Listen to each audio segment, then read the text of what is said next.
ನೋಡಿ ನಿಮ್ಮ ಅಭಿಮಾನಿಗಳು ಏನು ಹೇಳ್ತಿದ್ದಾರೆ. ಇವರೆಲ್ಲ ಅಭಿಮಾನಿಗಳಲ್ಲ, ಪಾಪಿಗಳು. ತುಂಬ ಒಳ್ಳೆ ಓಪನಿಂಗಲ್ಲಿ ಒಳ್ಳೆ ಮರ್ಯಾದೆ. ಅವರೇ ಹೇಳಿದ್ದು, ಅದು ಬಂದ ತಕ್ಷಣ ಹೇಳ್ಬಿಡು ಅಂತ ಹೇಳಿದ್ರು, ಅದಕ್ಕೆ ಹೇಳಿದ್ದು. Rajesh sir, yes madam. ನಮಗೆ ಫಸ್ಟ್ ಆಫ್ ಆಲ್ ಇದು ಹೇಳುವಾಗ ಎಲ್ರಿಗೂ ಗೊತ್ತಿರೋ ವಿಚಾರ, ಓಕೆನಾ. ಇಷ್ಟರಲ್ಲಿ ಅಭಿನಯಿಸೋದು ಹೇಗೆ ಅಂತ ತೋರಿಸಿರುವಂಥ ಕೆಲವು ನಟರಲ್ಲಿ ನೀವು ಕೂಡ ಪ್ರಮುಖರು ಅಂತ ಹೇಳಿದ್ರೆ ತಪ್ಪಾಗಲ್ಲ. ಸೊ ಈ ಕೊತ್ತಲವಾಡಿ ಟೀಸರ್ ನೋಡಿದಿರಾ, ನಿಮ್ಮದೇ ಚಿತ್ರ ಇವತ್ತು ಲಾಂಚ್ ಆಗಿದೆ, ಎಷ್ಟು ಎಕ್ಸೈಟೆಡ್ ಆಗಿದ್ದೀರಾ ಸರ್? Very much excited. ಅಂದರೆ ತುಂಬ ನನಗೆ ಈ ಸಿನಿಮಾಗೆ ಸಂಬಂಧಪಟ್ಟ ಹಾಗೆ ಆಶ್ಚರ್ಯಗಳು, ಸೀಕ್ರೆಟ್ಗಳು ಎಲ್ಲ ಇತ್ತು. ಸೊ ಇವತ್ತು ನಗ್ತಾ ಇದ್ದಾರೆ ಅಮ್ಮ. ಒಂದು ಏನೋ ಟೀಸರ್ ರಿಲೀಸ್ ಆಗಿದೆ. ಸೊ ಅಗಳಿನಿಂದ ಅನ್ನದ ಪರೀಕ್ಷೆ ಅಂತಾರಲ್ಲ ಹಾಗೆ. ಸೊ ಅಗಳು ಬೆಂದಿದೆ, ಅನ್ನ ಆಗಿದೆ ಅಂತ ಅನಿಸಿದೆ ನನಗೆ.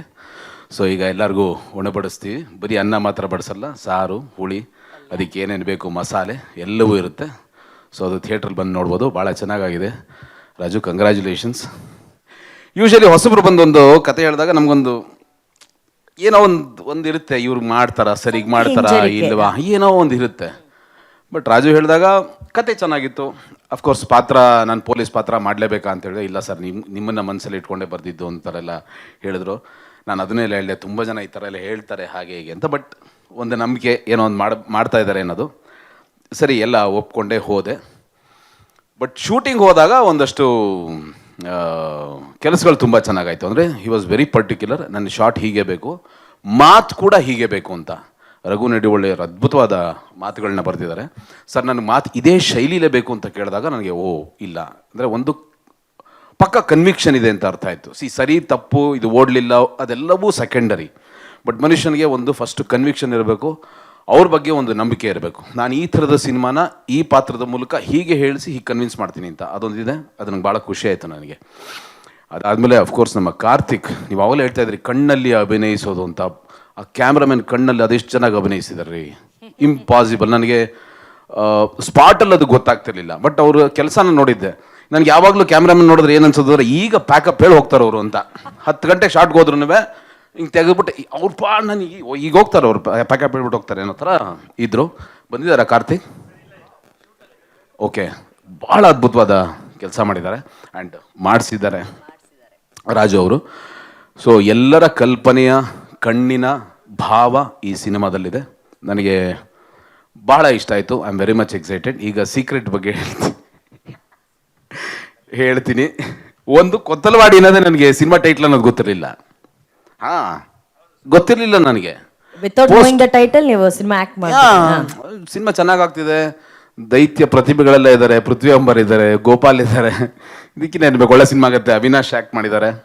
ಸೊ ಚೆನ್ನಾಗಾಗುತ್ತೆ ಸಿನಿಮಾ ಅಂತ ನೋಡೋಣ ಅಂತ. ಆಮೇಲೆ ಒಂದೊಂದಾಗ ಕೊತ್ತಲವಾಡಿ ಭಾಳ ಇಂಟ್ರೆಸ್ಟಿಂಗ್ ಅನ್ನಿಸ್ತಾರೆ. ಅರೆ ಇದೇನು ಈ ಥರದ ಹೆಸರು ಇಟ್ಬಿಟ್ಟಿದಾರಲ್ಲ ಅಂತ ಅನ್ನಿಸ್ತು. ಜೊತೆಗೆ ಪೃಥ್ವಿ ಅಂಬರ್ ಅವರ ಚಿತ್ರನೂ ನೋಡಿದೆ, ಭಾಳ ಅದ್ಭುತವಾಗಿತ್ತು. ಎಕ್ಸ್ಪ್ರೆಷನ್ ಇರ್ಬೋದು, ದ ಟೋಟಲ್ ಡಿಸೈನ್ ಇರ್ಬೋದು. ಅದಾದಮೇಲೆ ಒಂದು ಇದ್ದಕ್ಕಿದ್ದಾಗ ಒಂದು ದಿವಸ ಫೋನ್ ಬರುತ್ತೆ. ಸರ್, ನಿಮ್ಮ ಹತ್ರ ಒಬ್ರು ಮಾತಾಡಬೇಕಂತೆ, ಫೋನ್ ಕೊಡ್ತೀನಿ. ಯಾರು? ಯಶ್ ಅವ್ರ ಅಮ್ಮ. ಅವ್ರು ಯಾಕೆ ಮಾತಾಡ್ತಾರೆ ನನ್ನ ಹತ್ರ ಅಂದೆ. ಒಂದು ನಿಮಿಷ ಕೊಟ್ಟೇ ಬಿಟ್ರು. ಏನೂ ಗೊತ್ತಿಲ್ಲ. ಆ ಕಡೆಯಿಂದ ಧ್ವನಿ, ಅಪ್ಪ ದೊಡ್ಡ ಮಗ ಹೇಗಿದೆಯಾ ಅಂತ ಫೋನು. ಅಮ್ಮ ಹೇಳಿಮ್ಮ, ಈ ಚಿತ್ರಕ್ಕೆ ನಾನು ನಿರ್ಮಾಪಕಿ ಅಂದರು. ಅಲ್ಲಿ ತನಕ ನನಗೆ ಗೊತ್ತಿಲ್ಲ ಇದು ಇವ್ರದ್ದು ಪ್ರೊಡಕ್ಷನ್ ಅಂತ. ಸೊ ಈ ಥರದ ಒಂದು ಸರ್ಪ್ರೈಸ್ ಶಾಕ್ ಕೊಟ್ಟಿದ್ದಕ್ಕೆ ಥ್ಯಾಂಕ್ಸ್ ಅಮ್ಮ, ನನಗೂ ಗೊತ್ತಿರಲಿಲ್ಲ.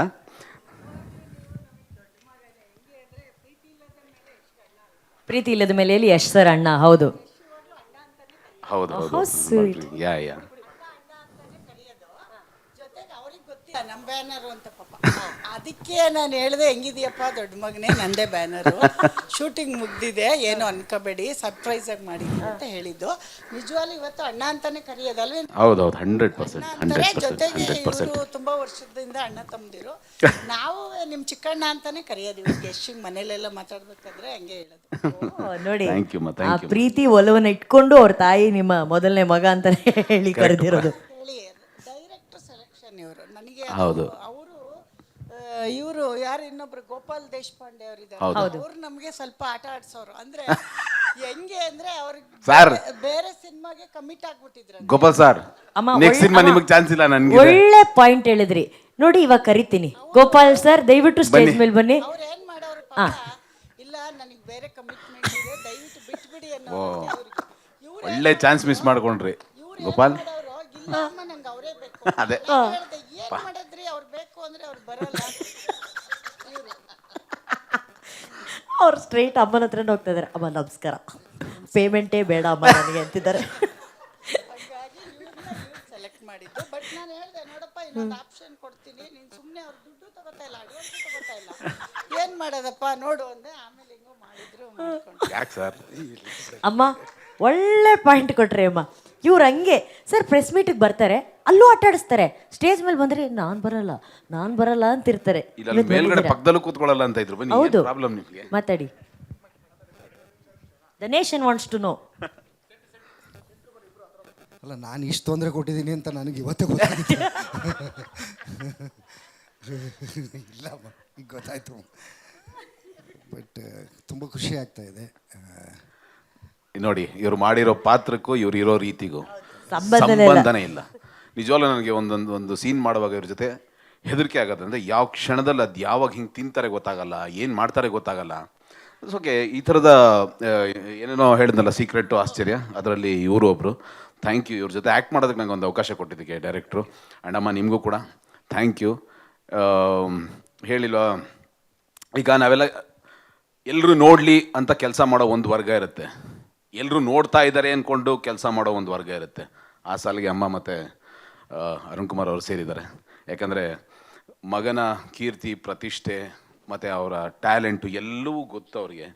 ಜಗತ್ತವ್ರನ್ನ ನೋಡುತ್ತೆ ಅಂತ ಗೊತ್ತು. ಅದಕ್ಕೆ ಹೇಗೆ ಕೆಲಸ ಮಾಡಬೇಕು ಅನ್ನೋದು ಅವ್ರಿಗೊಂದು ರೆಸ್ಪಾನ್ಸಿಬಿಲಿಟಿ ಇದೆ. ಅದೆಲ್ಲ ಇದ್ದಾಗಲೇ ಈ ಥರದೊಂದು ಅಚ್ಚುಕಟ್ಟಾದ ಒಂದು ಜವಾಬ್ದಾರಿಯುತ ಕೆಲಸ ಆಗುತ್ತೆ ಅಂತ ನನಗನ್ಸುತ್ತೆ. ಎಲ್ಲರಿಗೂ ಒಳ್ಳೆಯದಾಗಲಿ. ನಾನಂತೂ ಕಾಯ್ತಾ ಇದ್ದೀನಿ. ಭಾಳ ಖುಷಿ ಆಯಿತು ಟೀಸರ್ ಇವತ್ತು ನೋಡಿ, ಭಾಳ ಮುದ್ದಾಗಿದೆ. ಆ್ಯಂಡ್ ಕಾವ್ಯ ತುಂಬ ಚೆನ್ನಾಗಿ ಆ್ಯಕ್ಟ್ ಮಾಡಿದ್ದೀರಾ. ಆ್ಯಂಡ್ ಎವ್ರಿಬಡಿ ಇಲ್ಲಿ ಅಸೋಸಿಯೇಟ್ಸ್ ಎಲ್ಲ ನೋಡಿದ್ರೆ ಭಾಳ ಆ ಚಾಮರಾಜನಗರದ ಶೆಕೆನಲ್ಲಿ, ಆ ಮರಳು ದಂಡೆನಲ್ಲಿ ಒದ್ದಾಡ್ತಾ ಇದ್ದಿದ್ದು, ಕೆಲಸ ಮಾಡ್ತಾ ಇದ್ದಿದ್ದು, ಎಲ್ಲರೂ ಕಷ್ಟಪಟ್ಟು ಕೆಲಸ ಮಾಡಿದ್ದಾರೆ. ಆ್ಯಂಡ್ ಇವ್ರ ಬಗ್ಗೆ ನಾನು ಹೇಳಬೇಕಾಗಿಲ್ಲ, ನೋಡಿದ್ದೀರಿ.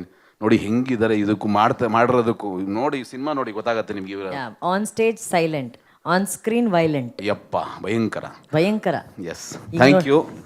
ಎಲ್ರಿಗೂ ಒಳ್ಳೇದಾಗಲಿ ಅಮ್ಮ. ನಿಮಗೆ ಎಸ್ಪೆಷಲಿ ನಿಮಗೆ ಒಳ್ಳೇದಾಗಲಿ. ಅನ್ಕೊಳ್ಳೋದಲ್ಲ, ಅನ್ಕೊಂಡಾಗೋಗಿದೆ. ಅದು ಮುಂಚೆ ಅನ್ಕೊಂಡ್ಬಿಟ್ರೆ ನೀವು ಕಾಸು ಕೊಡಲ್ವೇನೋ ಅಂತ ಸುಮ್ಮನಾಗ್ಬಿಟ್ಟಿದ್ದೆ ಅಷ್ಟೇ. ಈ ಕಾಸೆಲ್ಲ ಬಂದಾಗಿದೆಲ್ಲ ನಮ್ದೇ ಅಮ್ಮ. ನೀವು ಮುಂಚೆನೆ ಸರ್ಪ್ರೈಸ್ ಕೊಟ್ಟಿದ್ದಿದ್ರೆ ಬೇರೆ ಥರ ಇರೋದು ನಮ್ಮ ಮನೆ ಸಿನಿಮಾ, ಅಥವಾ ನಮ್ಮ ಅದಕ್ಕೆ ಪ್ರತಿಕ್ರಿಯೆ. ಯಾಕೆ ಅದಕ್ಕೆ ಇಲ್ಲಪ್ಪ, ಛೇ ನೀವು ತಮ್ಮ ಅಂದ್ಬಿಟ್ಟು ಈ ಥರ ಎಲ್ಲ ಹೇಳಂಗೆ ಇಲ್ಲ ನೀವು. ಅಲ್ಲಲ್ಲ, ಅವ್ರು ತಮ್ಮ ಅವೆಲ್ಲ ಹೇಳಂಗಿಲ್ಲ ಅಂದೆ. ಸೊ ಈ ಥರದ್ದು ಇನ್ನೊಂದಷ್ಟು ಒಳ್ಳೊಳ್ಳೆ ಸಿನಿಮಾಗಳು ಮಾಡಿಮ್ಮ. ಎಲ್ಲ ಸಿನಿಮಾದಲ್ಲೂ ನಂಗೆ ಒಂದು ಪಾತ್ರ ಕೊಡಿ ಅಷ್ಟೇ. ನಂದೊಂದು ರಿಕ್ವೆಸ್ಟು, ಅಮ್ಮನ ಹತ್ರ ಒಂದು ಲೇಪಲ್ ಮೈಕ್ ಹಾಕಿ ಇಟ್ಬಿಡಿ. ಅಮ್ಮ ಅವಾಗ ಮಾತಾಡ್ತಾ ಇರೋದೆಲ್ಲ ಪಂಚ್ಗಳು ಸಾಕಾಗಿದೆ, ನೇರ ನುಡಿ. Thank you so much. Sir ತಲೆ ಕೆಡ್ಸ್ಕೊಬೇಡಿ, ಅಷ್ಟೇ ಮಾತು ಮುಗೀತು ಅಷ್ಟೇ. ಅಂತೀರಾ ಮಾತಾಡ್ಲೇಬೇಕಾ? ಮತ್ತೆ ನಂಗೆ ಹೇಳ್ಬಾರ್ದು ಏನೋ ಅವ್ರ ಪಾಪ. ಬನ್ನಿ, ಇಲ್ಲಿ ಬನ್ನಿ ಇನ್ನೊಂಚೂರು. ಎಲ್ರಿಗೂ ನಮಸ್ಕಾರ. ನನಗೆ ಪ್ರತಿ ಸಲ ಏನು ಮಾತಾಡಬೇಕು ಅಂತ ಗೊತ್ತಾಗಲ್ಲ. ಬಟ್ ತುಂಬ ಖುಷಿ ಆಗ್ತಾಯಿದೆ. ನನಗೂ ಸರ್ಪ್ರೈಸೇ ಇದು. ಇವರು ಪ್ರೊಡಕ್ಷನ್ ಹೌಸ್ ಈ ವಿಷಯಕ್ಕೆ ಸರ್ಪ್ರೈಸ್ ಇಟ್ಟಿದ್ದಾರೆ ಅಂದರೆ ಸಿನಿಮಾದಲ್ಲಿ ಇನ್ನೂ ಏನೇನು ಸರ್ಪ್ರೈಸ್ ಇಟ್ಟಿದ್ದಾರೆ ನಮ್ಗೆ ಗೊತ್ತಿರಲಾರ್ದಂಗೆ ಅನಿಸ್ತಾ ಇದೆ. ಬಟ್ ಥ್ಯಾಂಕ್ ಯು ಅಮ್ಮ, ಅವಕಾಶ ಕೊಟ್ಟಿದ್ದಕ್ಕೆ. ಇನ್ನು ನೆಕ್ಸ್ಟ್ ಸಿನಿಮಾ ಮಾಡಿದ್ರೆ ಅಷ್ಟೆಲ್ಲ ತೊಂದರೆ ಕೊಡೋದಿಲ್ಲಮ್ಮ, ಗ್ಯಾರಂಟಿ ಶೂಟಿಂಗ್ ಕರೆಕ್ಟಾಗಿ ಬರ್ತೀನಿ. ನಾನು ತುಂಬ ಮೆಚ್ಚುವ ನಟ ಶರಣ್ ಸರ್. ನನಗೆ ಅವರು ನೋಡಿ ಭಾಳ ಖುಷಿ ಆಗ್ತಾಯಿದೆ. ಹಾಗೆ ರಾಜೇಶ್ ಸರ್ನು ನಾನು ತುಂಬ ಮೆಚ್ಕೊಂಡಿದ್ದೀನಿ. ಅವ್ರ ಆ್ಯಕ್ಟಿಂಗ್ನ ನಾನು ಫಾಲೋ ಮಾಡೋದಕ್ಕೆ ಟ್ರೈ ಮಾಡಿದ್ದೀನಿ. ಅವರೊಂಥರ ಇನ್ಸ್ಪೈರ್ ಮಾಡಿರುವ ಆ್ಯಕ್ಟ್ರಸ್ಸು. So thank you. ಈ ಬಾಬಣ್ಣ ಅನ್ನೋ ಒಂದು ಪಾತ್ರ ಮಾಡಿದ್ದೀನಿ ನಾನು ಈ ಥರದ ಪಾತ್ರ ಮಾಡ್ತೀನಿ ಅಂತ ನಾನೇ ಅಂದ್ಕೊಂಡಿರಲಿಲ್ಲ. ಅದು ರಾಜು ಅವ್ರಿಗೆ ಕನ್ವಿನ್ಸ್ ಆಯಿತು. ಹೆಂಗೆ ಕನ್ವಿನ್ಸ್ ಆಯಿತು ಅಂತಲೂ ನನಗೆ ಗೊತ್ತಿಲ್ಲ. ಸೊ ಥ್ಯಾಂಕ್ ಯು ರಾಜು ಅವರೇ. ಅವರ ಇಡೀ ತಂಡಕ್ಕೆ, ಕಾರ್ತಿಕ್ ಆಗಲಿ, ಇವರಾಗಲಿ, ಎಲ್ಲರೂ ಆಗಲಿ. ಇನ್ನು ನಾನು ಪೃಥ್ವಿ ಒಳ್ಳೆ ನಟ ಅಂತ ಗೊತ್ತಿತ್ತು, ಒಳ್ಳೆ ನಟ ಅಂತ ಅವ್ರು ಎಲ್ರಿಗೂ ಗೊತ್ತಿದೆ. ಬಟ್ ಅವ್ರು ಅಷ್ಟು ಒಳ್ಳೆ ಮನುಷ್ಯ ಅಂತ ಗೊತ್ತಾಗಿದ್ದು ನನಗೆ ಅವ್ರ ಜೊತೆ ಕೆಲಸ ಮಾಡಿ. ಥ್ಯಾಂಕ್ ಯು ಪೃಥ್ವಿ. ಕಾವ್ಯ ಅವ್ರಿಗೂ ಅಭಿನಂದನೆಗಳು. ನನ್ನ ಜೀವನದಲ್ಲೇ ಇಷ್ಟು ಮಾತಾಡಿರಲಿಲ್ಲ ನಾನು. Thank you. ಅದು ಆ ಟೆನ್ಷನಲ್ಲಿ ಮಾತಾಡಿದ್ದಾರೆ Deshpande sir. Deshpande sir, standard is yeah. Thank you Deshpande sir. Same pinch. Same pitch. And we love you Deshpande sir, ನಿಮ್ಗೆ ಗೊತ್ತಲ್ಲ. Thank you Deshpande sir. ಈಗ ನೋಡಿ, 1 ಲೀಟ್ರ್ ನೀರು ಕುಡಿದು ಬಿಡ್ತಾರೆ. ಸ್ವಾದಿಷ್ಟತೆಯ ಸ್ವಾದ, ತಾಜಾತನದ ಆಹ್ಲಾದ, ಉತ್ತಮ ಆರೋಗ್ಯ ಮತ್ತು ಹೆಚ್ಚಿನ ರೋಗ ನಿರೋಧಕ ಶಕ್ತಿಯ ವೃದ್ಧಿಗೆ ಈಗ ನಿಮಗೆ ಸಿಗುತ್ತಿದೆ ಉತ್ತಮ ಗುಣಮಟ್ಟದ ಪೌಷ್ಟಿಕಾಂಶ Shri Vaidik millet health mix. ಇದು ಸಿರಿಧಾನ್ಯಗಳ ಸಂಪತ್ತು.